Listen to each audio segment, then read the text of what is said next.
So, Carrie, you used to work for the VA. Do you think a VA employee could receive unemployability and still work there? Generally, I would say no.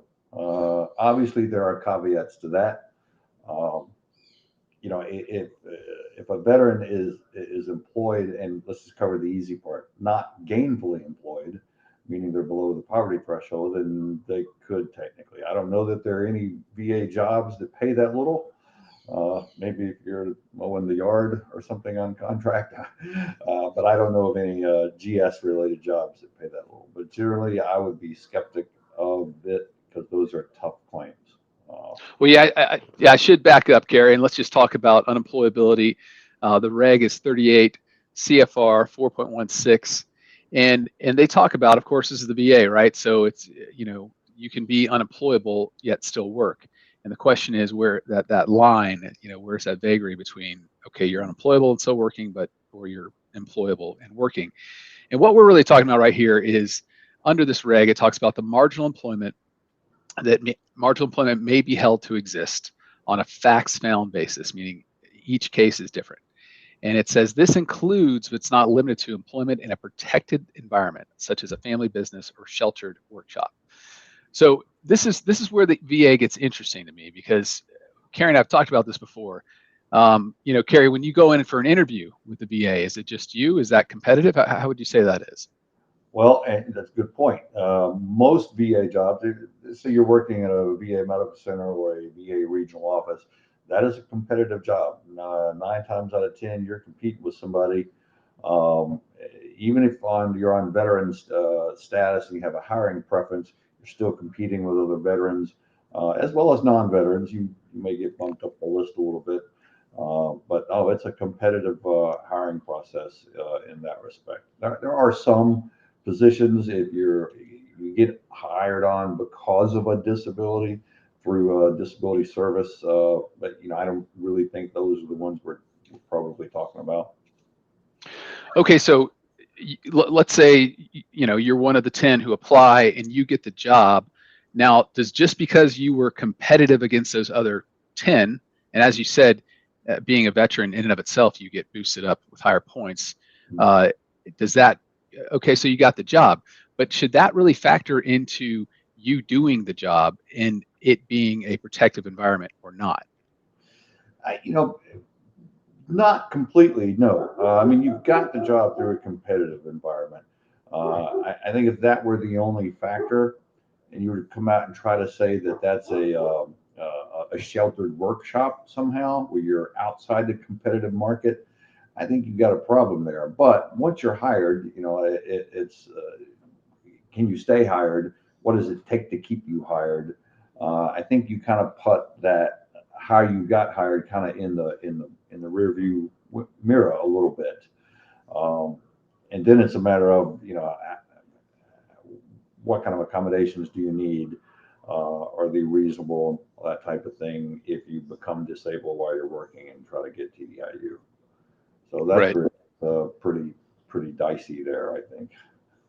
We say so. It's pretty dicey, but I mean, what would be the difference of that and working for at a friend's shop or a shop? Let's say you're working in an organization, you've been there for a long time, they love you, they love what you've done, they're loyal to you, you've been loyal to them, but you develop diabetes, you develop Parkinson's, and they keep you on even though maybe you're not competitive to keep that job or certainly not be able to get the same job in a different locale. Yeah. Well, I mean that's a good point, and I think on this topic in general, you probably could ask half a dozen firms that do this for a living, and you might get somewhat half a dozen different shades of an answer. Um, in that example, I think you're much closer to a sheltered workshop.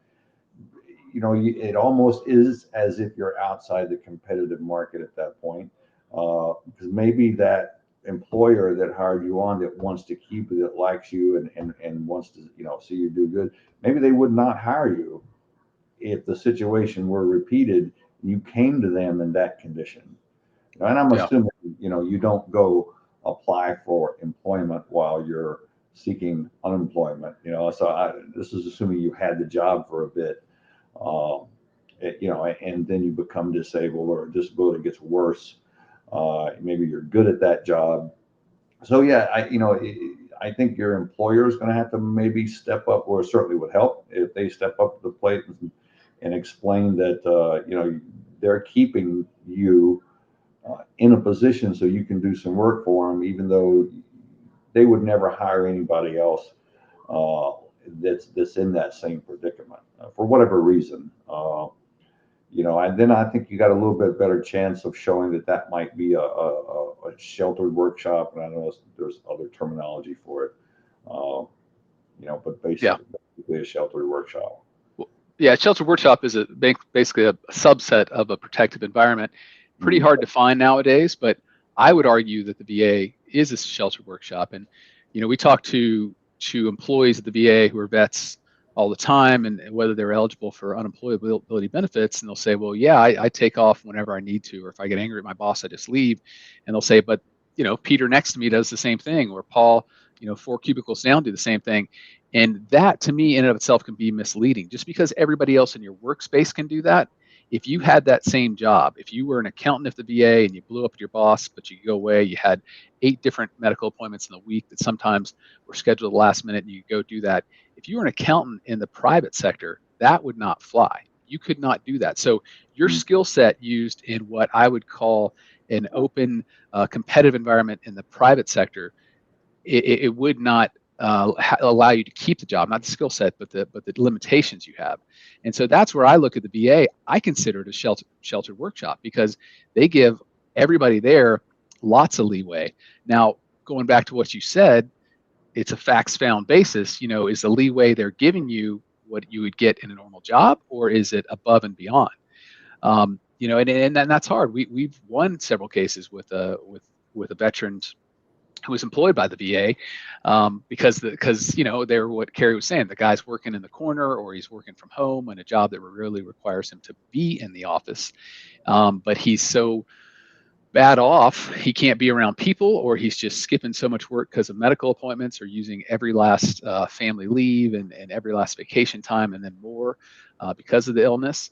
And so I look at the VA, and I think they're a much more lenient employer than most employers are out there. And I think it's to the point to where even if other people around that VA employee are getting similar treatment, that doesn't rule it out, because the VA is giving, I think, lenient accommodations to almost everyone who works there.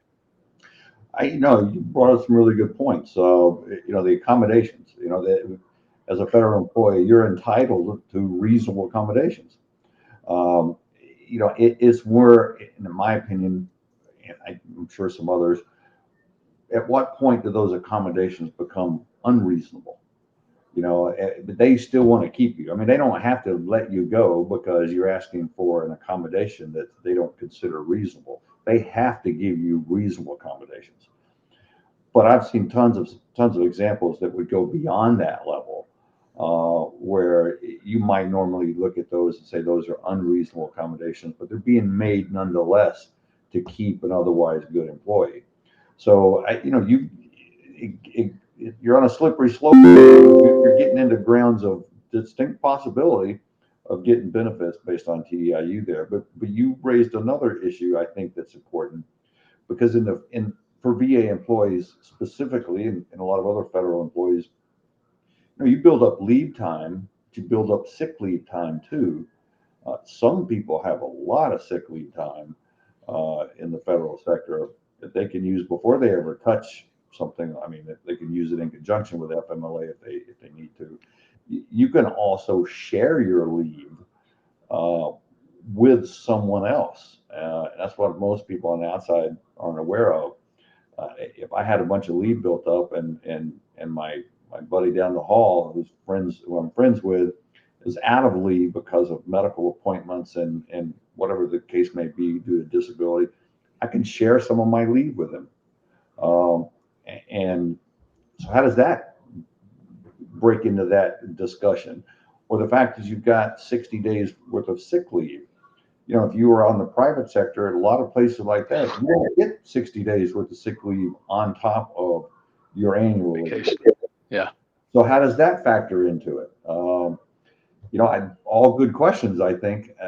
I would certainly want to use something like that to a claimant's benefit. I think you potentially could, but it is something that sets VA aside than, compared to your private sector jobs, or at least a lot of them. So I don't know that I've seen a case where that's been sort of the linchpin, the amount of leave someone has Right. had. Uh, but just sitting here discussing it, it came to mind that maybe we should try that. Yeah.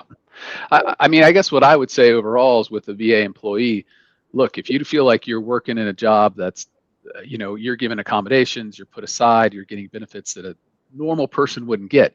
And by normal person or employee, I'm not talking about the person sitting next to you. I'm talking about if you look at your job, the skill set you have, and what you could do in the private sector with that, would that person be getting the same things you are? And as Carrie was just walking through all those, it's a fact found basis, meaning each case is an individual case. Okay. So with each case, they're going to look exactly what's going on, what skill set you have, what accommodations you're getting, what kind of work requirements you have as well. And they're going to look at it. So, what we would do is the first thing we do if we get this case and we have a vet applying for unemployability, we find out he's working for the VA. We want to see what the CMP exams say. Do they give limitations, and are those limitations reasonable? If a guy can only sit for 5 minutes, has to stand for 10 minutes, has to walk around for 20 minutes, as an employer, that's not somebody I think I could employ because they would disrupt everybody else around them. Maybe in the VA they could do that, but as a private sector, I would have trouble with that as a boss. And so those are the things we look at. And then, we don't always do this, but we might consult a vocational expert and say, okay, look at this person's job requirements, their skill set, and then all these problems they have because of their disabilities. Would they be able to do something that they're doing now in the private sector? And a lot of times it's no. But as Gary said, this isn't a gimme, but it's something to where we've won more and more cases with VA employees because we look at the VA as a whole and say, this is not what the real world is. This is not what the private sector does, and we don't think they could probably work somewhere else, even if, as Gary said, they competitively won the job. Well, I think there's another, I don't know that I'd call it an 800-pound gorilla in the room, but maybe a 400-pound one. In today's VA, at least, the vast majority of the workforce is working at home. Yeah. How does that factor in to a decision on sheltered or protected environment? Because at one point, if you were able to work from home, if you were approved to work from home, well, let's just say I've seen a lot of cases in the past where that was a big factor in whether you were in a protected environment. Now everyone's doing it. Right. As just as standard as SOP. You got board judges, and everybody's working from home. So how does that factor into the people that had to work at home because of disability? I've seen plenty of those cases. Now everyone's working at home. I don't know that I know the answer to that, but I think if somebody's really splitting hairs on one of these cases, is something that's going to have to be taken into consideration. I don't know. I don't really know how that plays out, but it's still kind of a new thing since COVID. Yeah. Well, I will say whether it's a 400-pound gorilla or an 800-pound gorilla, it doesn't matter if it's sitting on you. It's a big gorilla. And in this case, I agree. We've had to turn down plenty of cases in the last couple of years where the big thing that was going on with the vet is they had to work from home. They had to be isolated. Before that was a key indicator that they couldn't be around people. So we need to go above and beyond that. So let's say they're working from home, yet they're still sending untowardly, unkind texts towards other people on their team, or they're still picking up the phone and yelling at their boss, or they're avoiding talking to their boss or coworkers. So there has to, I agree with Carrie, there now has to be another step as far as, even though everybody else can work from home, because in the private sector, you can work from home as well. So you got to take it to that next level. I agree. That in and of itself is not going to give someone unemployability in the VA or outside the VA. Yeah. So the question was, if you're a VA employee and you're a veteran, could you receive unemployability? The answer is it depends. It's a fact-found basis, just like any other unemployability case. But let's put it this way: just because you're working doesn't mean you are prohibited from receiving unemployability. And you should apply if you feel like you look around you and you have a job that is insulated and that would not exist out in the private sector. And if you like this video, if you could please like and subscribe to our YouTube channel, you'll get plenty more like them. We're here to inform you and help you win your case.